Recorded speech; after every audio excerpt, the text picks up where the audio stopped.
Halo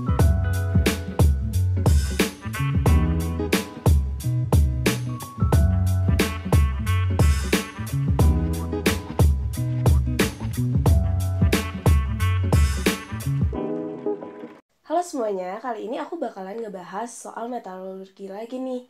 Di video sebelumnya, aku udah ngebahas soal 7 pilar metalurgi yang ada di kampus aku, yang kami pelajari. Nah, pertama, aku bakalan ngebahas soal siklus dari material itu sendiri. Siklus dari material itu berawal dari awalnya kan dia ada di bumi ya. Nah, akan dilakukan eksplorasi terlebih dahulu untuk diambil oleh penambang, di mana batu-batuan tersebut akan dilakukan ekstraksi. Ekstraksi ini berfungsi untuk memurnikan logam yang ada pada batuan ini. Nah, habis dari proses ekstraksi, maka akan dilanjutkan dengan proses refining. Apa sih fungsinya proses refining? Proses refining itu sendiri berfungsi untuk meningkatkan kemurnian dari logam yang kita inginkan. Nah, dari hasil proses refining akan didapatkan biji logam yang kita akan olah menjadi produk tertentu. Biji logam ini akan dilakukan proses peleburan. Dari peleburan akan diatur komposisi untuk menjadi paduan yang kita inginkan. Setelah dilakukan proses peleburan, maka dilanjutkan dengan proses pengecoran. Hasil proses pengecoran ini bisa dalam bentuk slab, billet, bloom, ataupun langsung produk yang akan kita gunakan, tergantung dari kebutuhannya. Kalau misalnya hasilnya adalah bentuk slab, billet, dan bloom, biasanya dilanjutkan lagi dengan proses pembentukan logam, di mana dia akan dibentuk sesuai desain yang customer inginkan. Seperti misalnya pipa. Nah, selanjutnya itu barulah itu menjadi barang jadi, itu jadi produk. Biasanya ada juga beberapa produk yang akan dilakukan heat treatment. Fungsi dari heat treatment ini adalah untuk memunculkan sifat-sifat tertentu atau sifat khusus yang diinginkan oleh si customer. Nah, itu adalah siklus dari material keseluruhannya. Karena kita udah tahu siklus material itu berawal dari bumi hingga menjadi produk. Jadi, kita bahas yang pertama. Di video kali ini, aku bakalan ngebahas lebih dalam dulu soal proses ekstraksi itu sendiri. Proses ekstraksi itu sendiri dibagi menjadi 3 jenis, yaitu pirometalurgi, hidrometalurgi, dan elektrometalurgi. Apa sih perbedaan dari masing-masing? Pirometalurgi adalah proses pemurnian yang dibantu oleh temperatur tinggi. Contohnya ya, kalau misalnya di pirometalurgi ini biasanya kan menggunakan tungku nih.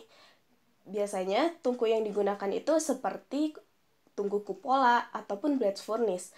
Kita ambil contohnya. Kalau misalnya di blast furnace, itu biasanya untuk besi.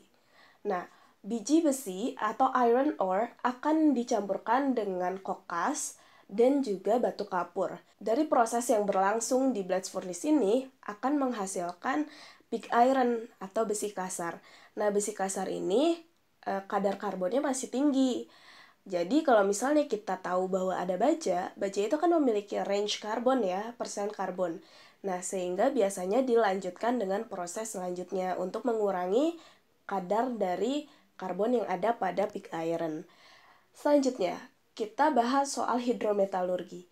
Hidrometalurgi apa sih? Hidrometalurgi adalah proses pemurnian yang dibantu oleh larutan kimia, di mana larutan kimia ini bakalan bereaksi dengan biji logam untuk menghilangkan pengotor atau impurities dari logam berharga yang kita ingin ambil. Nah, proses dari hidrometalurgi itu sendiri berawal dari leaching dan solvent extraction. Sedangkan di solvent extraction itu sendiri dibagi menjadi 2 tahap lagi nih. Yang pertama ada solvent loading, yang kedua ada solvent stripping. Nah, apa sih bedanya dari semua proses tersebut? Pertama, kita mulai dari leaching. Proses leaching atau biasanya disebut proses pelindian ini, kita ambil contoh misalnya biji kalkopirit atau biji tembaga FeCuS2. Dia bakalan direaksikan dengan H2SO4 yang menghasilkan CuSO4. Nah, CuSO4 yang di sini tuh masih mengandung pengotor. Oleh karena itu, dia bakalan dilanjutkan lagi ke proses solvent extraction, yaitu solvent extraction tahap pertama adalah solvent loading. Solvent loading yang CuSO4 yang kita dapatkan dari proses leaching akan direaksikan kembali dengan HR2. Nah, apa sih HR2 itu? HR2 ini adalah larutan organik yang sifatnya tidak suka air. Nah, HR2 ini, R-nya bakalan mengikat si Cu untuk membuatnya berada di permukaan dari larutan, sehingga dapat dipisahkan. Dari hasil reaksi itu adalah CuR2 dengan H2SO4. CuR2 akan berada pada permukaan dari si cairan ini, sedangkan H2SO4-nya akan berada di bawahnya, sehingga dapat dipisahkan antara CuR2 dengan H2SO4. CuR2 ini belum murni seutuhnya karena dia masih mengandung pengotor. Oleh karena itu, biasanya dilanjutkan lagi dengan proses solvent stripping. Proses solvent stripping ini, CuR2 yang kita dapatkan akan direaksikan kembali dengan larutan H2SO4 yang lebih murni.